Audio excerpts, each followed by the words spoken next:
Himalaya television हेरिराख्नुभएका दर्शकहरूमा म दयाराम अग्रवालको न्यानो अभिवादन। अहिले हामी छौँ विशेष कुराकानीमा र आज हामीसँग विशेष अतिथि हुनुहुन्छ। हालै विराट हिन्दू महासम्मेलन नेपालमा सुरु भएको छ र भनौँ हिन्दू धर्म पुनर्स्थापना अथवा नेपाललाई हिन्दू राज्य पुनर्स्थापना गर्नुपर्छ भन्ने मान्यता बढ्दै जाँदैछ। यो बेला यो अवसरमा यो सम्मेलन हुनु अर्थपूर्ण छ र यस सम्मेलनमा भाग लिनका लागि भारतबाट विभिन्न अतिथिहरू आउनु भएको छ। त्यसमध्येमा आज हामीसँग एक विशेष अतिथि हुनुहुन्छ। उहाँ हुनुहुन्छ अनन्त विभूषित जगद्गुरु सूर्याचार्य कृष्णदेव नन्दगिरीजी महाराज, जो सूर्यपीठ गुरुस्थान मुरली मन्दिर द्वारिकाका पीठाधीश्वर हुनुहुन्छ। अहिले आज हामी उहाँसँग विविध यी विषयहरूलाई लिएर कुराकानी गर्नेछौँ। आउनुहोस् कार्यक्रममा उहाँलाई स्वागत गरौँ। गुरुजी, कार्यक्रम में आपका स्वागत है। खूब आशीर्वाद है। ये शंकराचार्य, आयुर्वेदाचार्य, अन्य विभिन्न आचार्यों का नाम तो सुना था, सूर्याचार्य ये पहली बार सुन रहा हूँ जी। ये क्या है? देखिए, सबसे पहली बात यह है, आज तक भगवान की सृष्टि से निर्माण जब से हुई है तब से सबसे पहले शंकराचार्य, देवीचार्य, भागवताचार्य, गणेशाचार्य और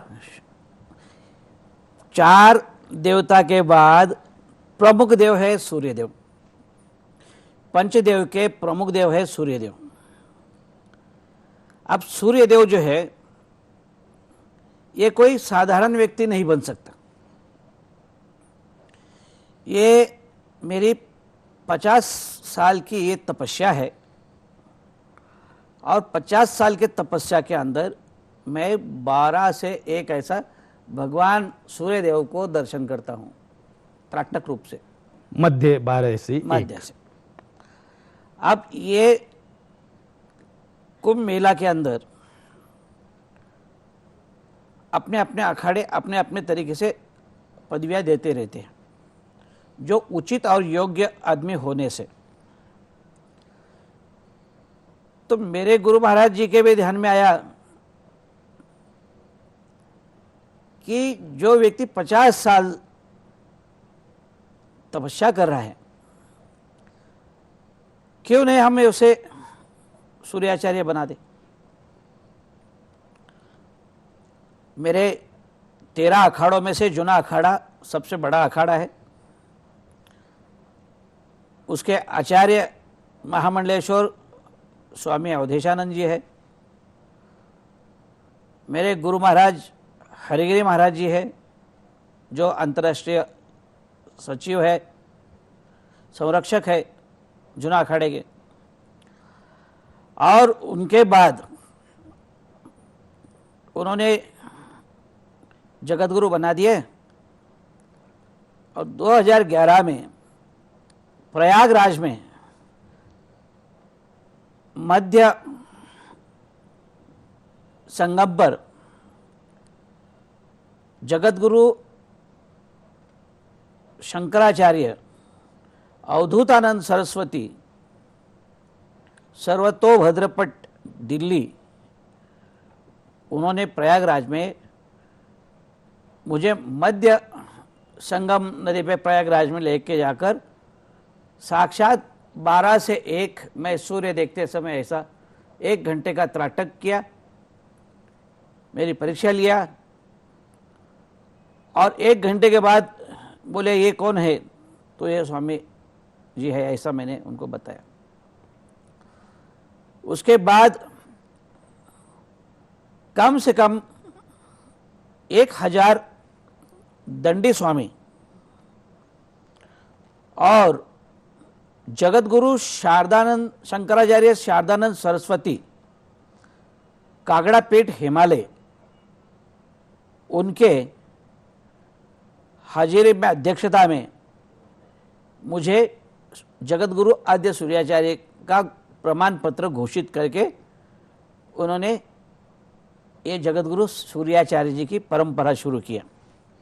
अब मैं ये कहूँगा, जो सूर्याचार्य की जो उपाधि है, हाँ उस उपाधि को आपने हासिल तो किया जी। इसका धार्मिक अर्थ क्या? धार्मिक अर्थ यह है, लोग 24 घंटा ऐसे में बैठते हैं और बीमार हो जाते हैं। डॉक्टर उनको D3 कम है बोल के उनको ग्लूकोज लगा देता है, और सभी सृष्टि में यदि अगर सूर्य ही ना हो तो हमारा जीवन ही नहीं है। एक बार विष्णु जी के ऐसे ही प्रसंग में जब ऋषिगण ने शापित किया था नारायण को, तब सारी सृष्टि ठंडी हो गई थी और सारा जीव जंतु मरने लगे थे। जभी सूर्यदेव का माने साक्षात नारायण का अवतार सुशोभित हुआ कि विश्व को यदि अगर कोई संभाल सकता है तो वो नारायण है, और ये नारायण की सेवा समस्त विश्व कर रहा है और करते रहेगा। तो ये सृष्टि की चालना के लिए सूर्य देव का ये होना जरूरत था, जो कभी नहीं था। और लोग आज हमारे कहने से लाखों करोड़ों लोग आज सूर्य को अर्घ्य देना शुरू हो गए।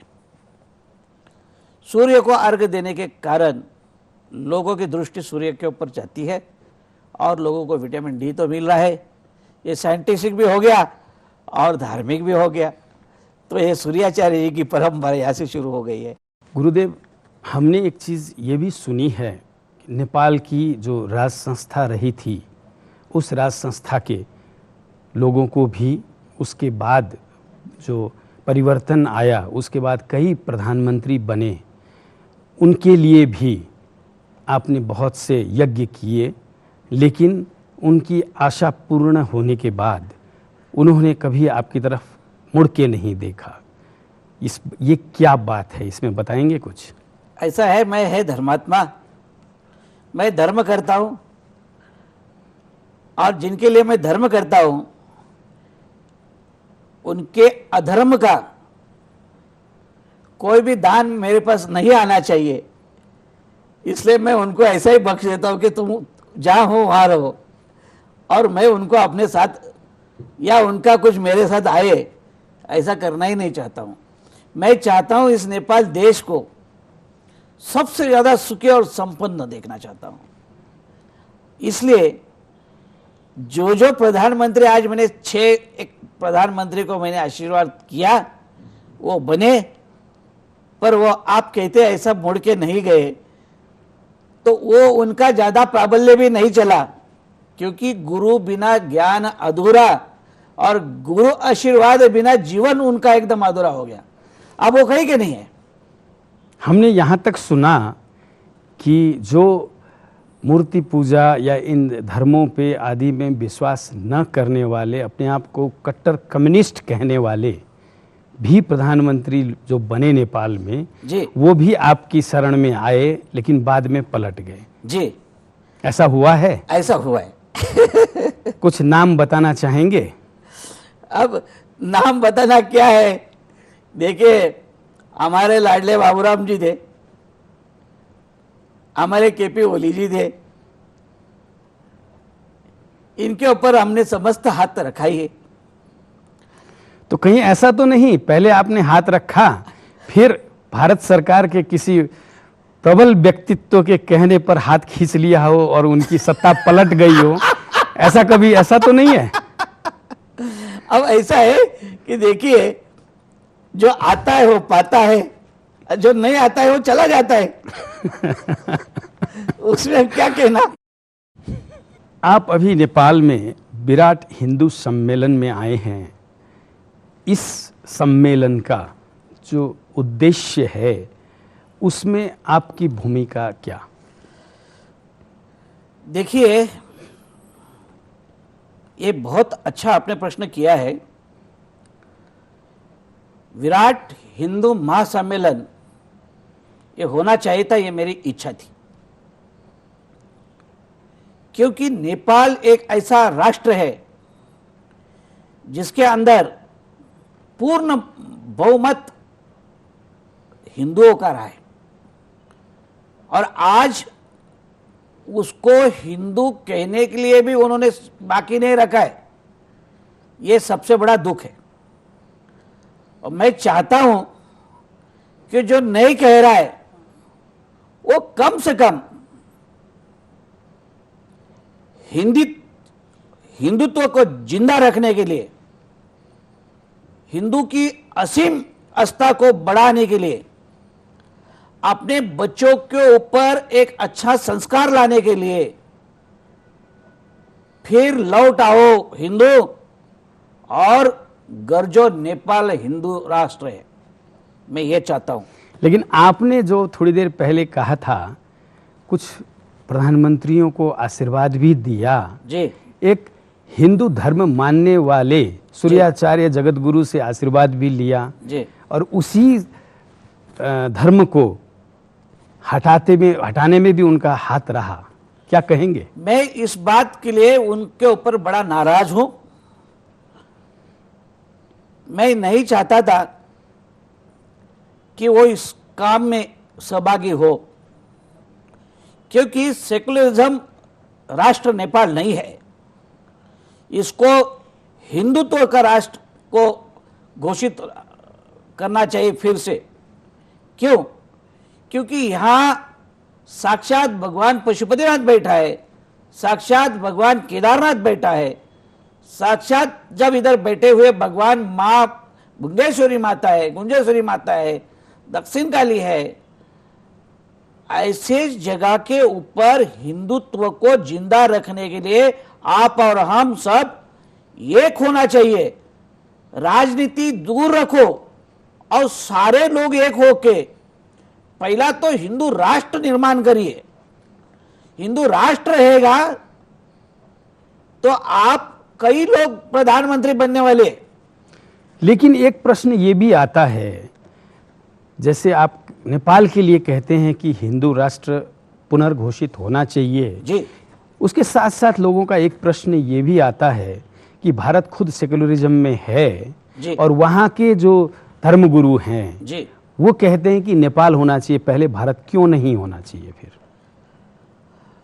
ऐसा है, नेपाल एक देश, ऐसा श्रेष्ठ देश है जिसकी परंपरा राजाओं से चली आई है। आर्य संस्कृति के अंदर इसका बड़ा महत्व है। संस्कृत के अंदर इसका बड़ा अध्ययन है।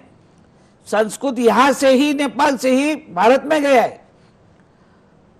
और भारत जो है शक्तिमान है, भक्तिमान भी है और युक्तिमान भी है। तो युक्ति लगाने से कोई बड़ा नहीं होता है, पर भक्ति लगाने से हमारे रामदेव जी जैसे करोड़ों फॉलोअर रखने वाले भी आज हमारे पास है। और हमारे रामदेव जी कहते ही है, बनो तो हिंदू बनो, एक बनो नेक बनो, पर हिंदू बनो। आज उनके कई मुस्लिम लोग भी उनके फॉलोअर है। वो कहते हैं कि मेरे पास सभी लोग हिंदू बोल के मेरे पैर पड़ते। लेकिन ये भी तो प्रश्न है ना कि धर्म के नाम पर जनता को विभाजन क्यों किया जाए? नहीं, करना ही नहीं चाहिए। ये कि सनातन धर्म है, उसको ही जीवित करके वापस लोगों ने सनातनी बनना चाहिए। हिंदुत्व को आगे लेके चलना चाहिए। घर घर में हिंदू का पूजा होना चाहिए, पाठ होना चाहिए, और बच्चे के ऊपर संस्कृत का पाठ पठन निर्माण होना चाहिए। आप जितनी ये बातें कह रहे हैं, आज की जो युवा पीढ़ी है जी, वो इसलिए विमुख हो रही है कि बहुत से जगहों में, जैसे आप द्वारिका से हैं, जी। भगवान द्वारिकाधीश बसते हैं जी। वहाँ हमने खुद देखा है इमोशनल ब्लैकमेलिंग होती है हमारे हिंदू धर्म में, जी। जिसके कारण युवा आज का जो है वो न चाहते हुए भी इस धर्म से विमुख होता जा रहा है। क्या कहेंगे आप? देखिए, जिस घर के अंदर संस्कृति और संस्कार तीन है, उस घर का बच्चा कभी भी इस चीज से विमुक्त नहीं है। आज भी बड़ी मात्रा में ये है, ये संस्कार है। कुछ परसेंट लोग जरूर बिखरे हुए हैं, पर वो सुधर सकते हैं। आपके टीवी माध्यम से यदि अगर उनके ऊपर हमारा संस्कार जाएगा तो भटका हुआ पंछी वापस आज घर आया तो कोई बाहर गया ऐसा नहीं हो सकता है। और मेरा विश्वास है हिंदू धर्म के प्रति जिसकी आदरता है, अंदरता है, वो अंदर ही रहेगा, बाहर नहीं जाएगा। आजकल एक और चीज देखी जा रही है, गौ संरक्षण एक तरफ एक नारा बना हुआ है, दूसरी तरफ गौ हत्या भी बढ़ रही है। जी। इस तरफ आप लोग क्या कर रहे हैं? देखिए, भारत के राष्ट्रपति को, भारत के प्रधानमंत्री को हमने लिखित रूप में दिया है, गाय को आप यदि अगर गौ माता का दर्जा नहीं देना चाहते तो राष्ट्रीय पशु करके घोषित करिए। और आदरणीय नरेंद्र भाई मोदी, मेरा विश्वास है कि मेरी बात को सुनते ही होंगे और सुनेंगे भी, और उसके ऊपर अमल भी जल्द करेंगे। कि आज मैंने उनको कहा है भारत के अंदर गौ हत्या बंदी होनी चाहिए। तो भारतीय जनता पार्टी के कई राज्यों के अंदर, जहां जहां भारतीय जनता पार्टी का राज्य है, वहां गौबंदी का प्रमाण पत्र जारी हुआ है, अधिनियम सूचना राह जारी हुई है। और आज देश के अंदर कभी पहला बिक नहीं जाता था, इतना बीप आज भारत से ही जा रहा है। तो हमने उस पत्र में लिखा है प्रधानमंत्री जी को और राष्ट्रपति जी को, वाणिज्य मंत्री को, यदि अगर आपके पूरे वर्ष की आय कितनी आती है, उतनी आय मैं राष्ट्रीय गौरक्षा संघ, विश्व हिंदू सेना, गौरक्षा वाहिनी, इस संस्था के हाथ से आपको एक हाथ से ही चेक देने के लिए जगत गुरु सूर्याचार्य कृष्णदेवानंद गिरी महाराज देने के लिए तैयार है। आप सिर्फ और सिर्फ सारे देश के कत्तलखाने बंद किए का प्रमाण पत्र दीजिए। आपको जितना एक्सपोर्ट मास हो रहा है उतना पैसा हम आपको देने के लिए तैयार है, ताकि ना बजे बांस न बजेगी बांसुरी, वैसी वाली बात है। जब कत्ल खाना ही बंद होगा तो मांस बिकने का कोई सवाल ही नहीं पैदा होगा। और जो मुसलमान भाई रोजी रोटी से वंचित होगा, उनको उसी जगह पे, उसी कत्ल खाना की जगह में उनको रोजी रोटी हम देंगे, इसका वचनबद्ध वचन देते हैं। एक दूसरा इसी का पहलू है, आजकल एक बहस का विषय है पशु बलि। जी। तो ये पशु बलि की जो हम बात करते हैं, ये कुछ लोगों का मत है कि पशु बलि नहीं होना चाहिए जी। कुछ लोगों का मत है जी। कि पशु बलि हमारी श्रद्धा है, शक्ति के रूप में। जी। आप क्या कहते हैं? देखिए, पूर्वज जो थे वो ज्ञानी कम अज्ञानी ज्यादा थे। सच बोलता हूं, ज्ञानी कम अज्ञानी ज्यादा थे। जिनको ज्ञान नहीं था, एक ब्राह्मण बोलेगा, जब ब्राह्मण को इच्छा होगी ये मीट खाना है, वो कहेगा अरे तेरे यहां ये होने वाला है, तू बलि चढ़ा, देवी तेरे पे प्रसन्न होगी। लेकिन मैं बोलता हूं, अगर तेरे को बलि चढ़ाने से यदि अगर मां जागृत होती है तो तेरा गर्दन मत काट, तेरे हाथ को काट के एक बार चढ़ा के दिखा, तेरा हाथ वापस लगता है क्या? मालूम तो पड़े कि तू सच है या मैं सच हूं। मुख जानवर को काट के तुम इस तरह से शक्ति का नाम लेकर अगर बात करते हो, तो शक्ति यदि अगर तुम्हारा हाथ काटेगी तो तुमको लगा के भी देगी। करके दिखाओ, मेरा आह्वान है, आपके हिमालय चैनल से मेरा आह्वान है उनको कि आप अपने से ही हाथ काट लो, अपना ही रक्त दो, आप ये कहना चाहते हो। मुख जानवर का क्यों देते हो? उसने किया ही क्या है? वो आपके लिए नहीं बना है, वो उसके लिए बना है। अरे 84 लक्ष योनि से घूमता घूमता आया हुआ एक उसका जन्म है, वो उसको काटने का आपको अधिकार किसने दिया है? कौन से भगवान आके तेरे को साक्षात्कार दे के गए है? वो तो हमको दिखा, वो तो तू दिखा नहीं रहा है। तो इस रूढ़ी को बंद हो, ऐसा मैं सभी को हाथ जोड़ के विनती करता हूं।